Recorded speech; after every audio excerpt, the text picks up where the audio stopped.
মেয়েরা জন্মগতই ঢঙ্গী হয়, এটাই স্বাভাবিক। হ্যালো এভরিওয়ান, আসসালামু আলাইকুম। কেমন আছেন সবাই? ওদের দুইজনকে বলছিলাম সুন্দর করে হেঁটে যাওয়ার জন্য ভিডিও করব। তো যাই হোক, সুন্দর করে হেঁটে যাচ্ছিল, হঠাৎ করে যারার মনে হলো ওর হাতে একটা রিং আছে আর সেটা অবশ্যই দেখাতে হবে। আর দেখেন, হাত ধরার স্টাইলটা একদমই চেঞ্জ হয়ে গেল। যে হাতে রিং ওই হাতটা একদম উপরে রাখছে যাতে দেখা যায়। এত নিখুঁতভাবে মনে হয় আমিও ভাবি না কোনো কিছু নিয়ে। এই তো ওরা চলে গেল স্কুলে। আজকে ওদেরকে দিয়ে আসতে আয়ানের বাবা গেছে।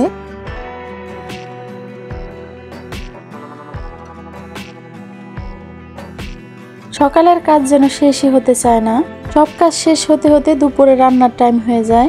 কালকে রাত্রে আদা রসুনগুলো ছিলে রাখছিলাম, আজকে সকালবেলা এগুলো কেটে নিলাম। এখন হচ্ছে ব্লেন্ড করে নিব। আমার কাছে সবচেয়ে ঝামেলার কাজ হচ্ছে আদা রসুন কাটা। বিশেষ করে রসুন কাটার পরে তো হাতের 12টা বেজে যায়।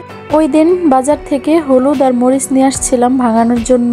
আনার পর থেকে প্রায় প্রতিদিনই একটু একটু করে বৃষ্টি হচ্ছে, হয় সকালে না হয় দুপুরে, একসময় বৃষ্টি হয়। এই জন্য আর হলুদ মরিচগুলো রোদ্রে দেওয়া হচ্ছিল না। আজকে বাইরে বেশ রোদ ছিল, তো এই জন্য ভাবলাম যে হলুদগুলো ধুয়ে রোদ্রে দিয়ে আসি। হলুদের মধ্যে অনেক মাটি থাকে, পানি দেওয়ার সাথে সাথেই পানিগুলো একদম ময়লা হয়ে গেল। হলুদগুলো পরিষ্কার হওয়ার আগ পর্যন্ত ধুয়ে নিব।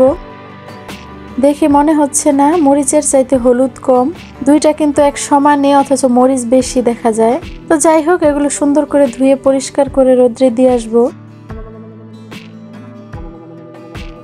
দেখেন 10 মিনিটও হয় নাই হলুদ মরিচগুলো রোদ্রে দিয়ে আসছি। এরই মধ্যে বৃষ্টিতে সাজ দিয়ে কেমন অন্ধকার হয়ে গেছে। তাড়াহুড়া করে ছাদে চলে গেলাম, ভালো মতো পানিও শুকায় নাই হলুদের। এরই মধ্যে গুড়ি গুড়ি বৃষ্টি পড়ছিল। সুস্থতা যে আল্লাহর কত বড় নেয়ামত, অসুস্থ না হলে বোঝা যায় না। আমার আব্বা দেশে থেকে আসছে ডাক্তার দেখানোর জন্য। কয়েকদিন যাবতই জ্বর ছিল, কালকে ডাক্তার দেখাইছিল, তো অনেকগুলো টেস্ট দিছে। টেস্টের রিপোর্টে আসছে হচ্ছে ইউরিন ইনফেকশন। দেখেন কতগুলো অ্যান্টিবায়োটিক ইনজেকশন দিছে, এগুলো সব পুশ করতে হবে।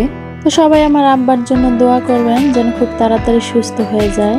চিতই পিঠা দিয়ে গরুর মাংস আমার আব্বার খুবই পছন্দ। এখন তো অসুস্থতার জন্য কিছুই খেতে পারে না, ভাবলাম যে একটু পিঠা বানিয়ে দেই, যদি একটু খেতে পারে। আমি হচ্ছে চালগুলো ব্লেন্ড করে নিলাম। আমি খুব ভালো পিঠা বানাতে পারি না, দুই একটা রান্না যেমন হঠাৎ করে খুব ভালো হয়ে যায়, তো আজকের পিঠাটাও ওই রকমই। এত সুন্দর হয়েছে পিঠাগুলো, একদম দেখার মতো ছিল। ইনজেকশন দেওয়ার জন্য ক্যানোলা পরাতে হবে।